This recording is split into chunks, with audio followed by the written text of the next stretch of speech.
మిత్రులారా, welcome to portal channel. Power star Pavan Kalyan garu నటించిన Harihara వీరములు movie అయితే ఈ నెల 24వ తారీఖు రిలీజ్ అవుతుంది. ఇది ఎందుకు ఇంత స్పెషల్ అంటే, ఈ హరిహర వీరమల్లు అనే సినిమా రెడీ అవ్వడానికే ఒక పెద్ద స్టోరీ ఉందన్నమాట. ఈ సినిమా గురించి చెప్పాలి అంటే అదే ఒక సినిమాలో అనిపిస్తుంది. ఎందుకంటే చాలా ట్విస్ట్లు టర్న్లు అయితే ఈ సినిమాకి సంబంధించి ఉన్నాయన్నమాట. 5 years పట్టింది ఈ సినిమా కంప్లీట్ అవ్వడానికి. ఇద్దరు డైరెక్టర్స్ మారారు. ఇలాంటివి చాలా ఇంట్రెస్టింగ్ విషయాలు అయితే ఈ వీడియోలో మనం మాట్లాడుకోబోతున్నాం. అంతకంటే ముందు మీరు మన ఛానల్ని సబ్స్క్రైబ్ చేసుకోకపోతే వెంటనే సబ్స్క్రైబ్ చేసుకోండి, నోటిఫికేషన్ బిల్ కూడా యాక్టివేట్ చేసుకోండి. ఫ్యూచర్లో రాబోయే వీడియోస్ అయితే మిస్ అవ్వకుండా ఉంటారు. ఇక వీడియోలోకి అయితే వచ్చేద్దాం. మొదటగా చెప్పాల్సిన విషయం, ఈ వీడియో కంప్లీట్గా ఇంట్రెస్టింగ్గా ఉండబోతుంది. ఎందుకంటే ఈ సినిమా అన్ని ఇబ్బందులు దాటుకొని అయితే బయటకు వచ్చిందని చెప్పాలి. నిజంగా ఈ సినిమా ప్రొడ్యూసర్స్కి మామూలు ధైర్యం కాదని చెప్పాలి. ప్రొడ్యూసర్ ధైర్యమే హైలైట్ అని చెప్పాలి. పవర్ స్టార్ పవన్ కళ్యాణ్తో సినిమా అంటే చాలామంది ప్రొడ్యూసర్స్ క్యూ కడతారు మనకు తెలుస్తుంది. కానీ ఆయన ప్రస్తుతం డిప్యూటీ సీఎంగా ఉండడం, అలాగే ఇంతకుముందు ఆయన ఎదుర్కొన్న ఎన్నో ఇబ్బందులు అనమాట. రాజకీయంలోకి వచ్చిన తర్వాత చాలా ఇబ్బందులు అయితే ఆయన ఫేస్ చేస్తున్నారు. డేట్ ఇష్యూస్, అలాగే టైమింగు, ఈ భారీ బడ్జెట్ సినిమా, వీటన్నిటిని దాటుకొని నిజంగా ఈ సినిమా తీయగలిగారు అంటే చాలా గొప్ప విషయం అని చెప్పాలి. అలాంటి ఫీట్ని అయితే మొత్తానికి సాధించగలిగారు. అది దాదాపుగా 5 సంవత్సరాలు పట్టింది. ఇక ఈ సినిమా డైరెక్టర్స్ గురించి చెప్పాలి అంటే, మొదటిగా క్రిష్ గారితో ఈ సినిమా అనుకున్నారు. క్రిష్ గారి గురించి మనకు తెలిసిందే. సినిమాని చాలా ఫాస్ట్గా తీస్తారు, అలాగే మనకైతే ఆ ఇంపాక్ట్ అయితే ఇస్తారనమాట. అలాంటి డైరెక్టర్ తీస్తున్నారు అంటే డెఫినెట్గా ఈ సినిమా త్వరగా రాబోతుంది. అలాగే పవర్ స్టార్ని ఒక పవర్ఫుల్ రోల్లో మంచి ఇంట్రెస్టింగ్గా చూడబోతున్నాం అని చెప్పి ఫ్యాన్స్, అలాగే మూవీ జనరల్ ఆడియన్స్ అందరూ కూడా ఎక్స్పెక్ట్ చేసి వెయిట్ చేస్తూ వస్తున్నారు. ఇప్పటికే రిలీజ్ డేట్లు మారుతూ వచ్చాయి. ఈ సినిమాని ఇద్దరు డైరెక్టర్లు అయితే డీల్ చేశారు. అయితే ఈ సినిమాకి 2 parts ఉన్నాయి కాబట్టి ఫస్ట్ పార్ట్ ఒకళ్ళు, సెకండ్ పార్ట్ ఒకళ్ళు అని అనుకుంటున్నారు. కానీ అలా కాదు.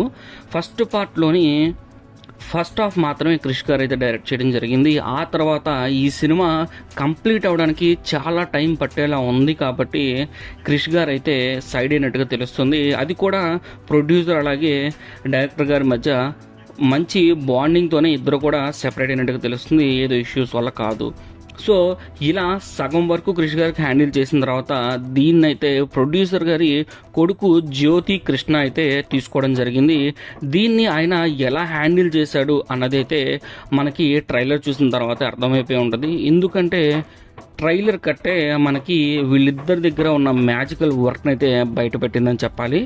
ఇంకా ఈ సినిమాకి మరొక పెద్ద అడ్డంకిగా ఏం మారిందంటే కరోనా అనమాట. కరోనా రావడం వల్ల సినిమా అయితే చాలా ల్యాగ్ అయిపోయింది తీయడం కోసం.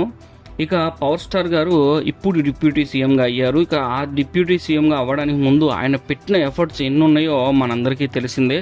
మన రాష్ట్రంలో ఇష్యూస్ ఏ రకంగా ఉండి ఆయన్ని ఎన్ని రకాలుగా ఇబ్బంది పెట్టారు, అలాగే రకరకాలుగా ఆయన డేట్స్ని అయితే హ్యాండిల్ చేయడానికి సెట్ అవ్వలేదు. అనేక రకాలైన ఇష్యూస్ని అయితే డీల్ చేసి మొత్తానికి పవర్ స్టార్ గారు అయితే డేట్స్ ఇచ్చి సినిమాని అయితే కంప్లీట్ చేయడం జరిగింది.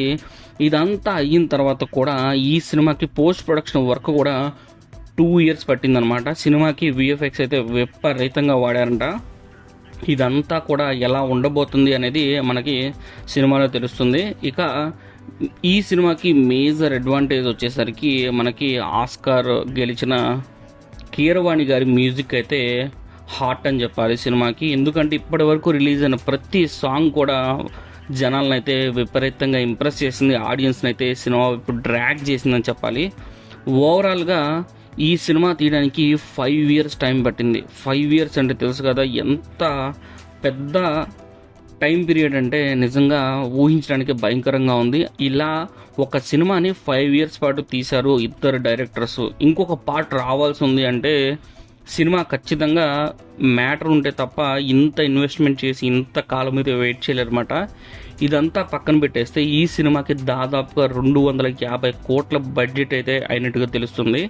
అయితే ఆ బడ్జెట్ కానీ, ఆ విజువల్స్, ఆ క్వాలిటీ సినిమా మొత్తం కూడా మనకి ట్రైలర్లోనే కనబడింది. సూపర్ డూపర్గా ఉంది ట్రైలరు. నేనైతే అంత ఎక్స్పెక్ట్ చేయలేదు. లేట్ అవుతుంది కాబట్టి సినిమా ఎలా ఉంటుందో అని ఒక క్వశ్చన్ మార్క్ అయితే నాకు ఉంది. కానీ 250 కోట్ల బడ్జెట్ అంటే నిజంగా ఆశ్చర్యం వేసింది. కానీ ట్రైలర్ రిలీజ్ అయ్యాక వాటన్నిటికీ కూడా నాకు సరైన ఆన్సర్ దొరికిందనే చెప్పాలి. ఆ ట్రైలర్ కట్ కానీ, మ్యూజిక్ కానీ, ఆ షార్ట్స్ కానీ, పవర్ స్టార్ని చూపించిన విధానం కానీ చాలా అంటే చాలా ఇంప్రెసివ్గా అనిపించింది. ఎవరికైనా కావాల్సిందంటే ఒక మంచి సినిమా. నాకు తెలిసి హరిహర వీరమల్లు ఒక మంచి సినిమా అవుతుందేమో అనుకుంటున్నా. ఫైనల్లీ మొత్తానికి మూవీ అయితే కంప్లీట్ అయ్యి ట్రైలర్తో కూడా రికార్డ్స్ని అయితే క్రియేట్ చేయడం జరిగింది. మరి జూలై 21వ తారీఖున ఆ సినిమా అయితే రిలీజ్ అవబోతుంది. అయితే ఇక్కడ వచ్చిన సమస్య ఏంటంటే ఇప్పటికీ ప్రమోషన్స్లో స్పీడ్ అయితే పెంచలేదన్నమాట. అంటే ఈ రోజుకి ఇప్పుడిప్పుడే స్టార్ట్ చేస్తున్నారు. సో ఇక్కడ నుంచి సినిమా పైన హైప్ని అయితే విపరీతంగా పెంచాల్సి ఉంటుంది. దాన్ని బట్టే సినిమా కలెక్షన్స్ అయితే ఉండబోతున్నాయి అని చెప్పి ఎక్స్పెక్టేషన్స్ ఉన్నాయి. మనందరికీ తెలిసిందే పవర్ స్టార్ పవన్ కళ్యాణ్ గారి స్టామినా. పవన్ కళ్యాణ్ అడుగు పెడితేనే స్క్రీన్ మీద కలెక్షన్స్ విపరీతంగా వస్తాయి. కానీ ఆ తర్వాత లాంగ్ రన్ కూడా ఉండాలి అని చెప్పి ఆడియన్స్ అలాగే ఫ్యాన్స్ అయితే విపరీతంగా ఎక్స్పెక్ట్ చేస్తారు, తెలిసిన విషయమే. అయితే ఇప్పుడు 250 కోట్లతో నిర్మించబడ్డ ఈ సినిమా దాదాపుగా బ్రేక్ ఈవెన్కి 350 crores వరకు అయితే బ్రేక్ ఈవెన్ చేయాల్సి ఉంటుంది అని ఎక్స్పెక్టేషన్స్ ఉన్నాయన్నమాట. అంటే 350 crores దాటితే కనుక సినిమా బ్రేక్ ఈవెన్ చేసి హిట్ అయినట్టుగానే. ఇంకో 400 to 500 ప్లస్ కనుక కొట్టింది అంటే సినిమా బ్లాక్ బాస్టర్ అనే చెప్పుకోవాలి. మరి ఇటువంటి సినిమా ఏ రేంజ్లో రికార్డు క్రియేట్ చేస్తుంది అనేది అయితే మనం చూడాలి. ఏపీ తెలంగాణలోనే సినిమాకి విపరీతమైన బడ్జెట్స్ అయితే వస్తున్నాయన్నమాట. అలాగే తెలంగాణలో అలాగే ఆంధ్రప్రదేశ్లో కూడా సినిమాకైతే హైక్స్ అయితే ఇవ్వడం జరిగిందని తెలిసిన విషయమే.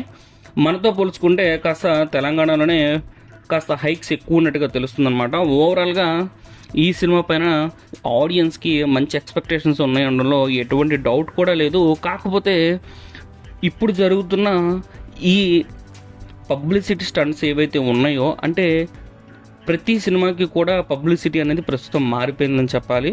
హీరోలు, హీరోయిన్లు అలాగే ప్రొడ్యూసర్స్, డైరెక్టర్స్ అందరూ కూడా ఇంటర్వ్యూలు ఇస్తూ సినిమా పైన ఒక బజ్ అయితే క్రియేట్ చేస్తున్నారన్నమాట. అలాంటి బజ్ అయితే ప్రస్తుతానికి క్రియేట్ అవ్వాలంటే అట్లీస్ట్ ఒక్క ఇంటర్వ్యూ అయినా పవర్ స్టార్ పవన్ కళ్యాణ్ గారు ఇస్తే దాంతో ఈ సినిమా ఎక్కడికి వెళ్ళాలో మనకు అర్థమవుతుందన్నమాట. నెక్స్ట్ రేంజ్కి అయితే సినిమా వెళ్ళిపోవడంలో ఎటువంటి సందేహం కూడా మనకు ఉండదు. ఇక పాయింట్కి వస్తే మీలో ఎంతమంది ఈ సినిమా కోసం వెయిట్ చేస్తున్నారు విపరీతంగా అనేది కింద కామెంట్ సెక్షన్లో తెలియచేయండి. నాకైతే ఈ సినిమాలో సాంగ్స్ అయితే నచ్చాయి. అలాగే ట్రైలర్ నన్ను ఇంప్రెస్ చేసిందని చెప్పాలి. మళ్ళీ మనం సినిమా రివ్యూ రోజునైతే కలుసుకుందాం. ఇంతవరకు మీరు మన ఛానల్ సబ్స్క్రైబ్ చేసుకుంటే వెంటనే సబ్స్క్రైబ్ చేసుకుని నోటిఫికేషన్ బిల్ కూడా యాక్టివేట్ చేసుకుని ఫ్యూచర్లో వీడియోస్ అయితే మిస్ అవ్వకుండా ఉంటారు.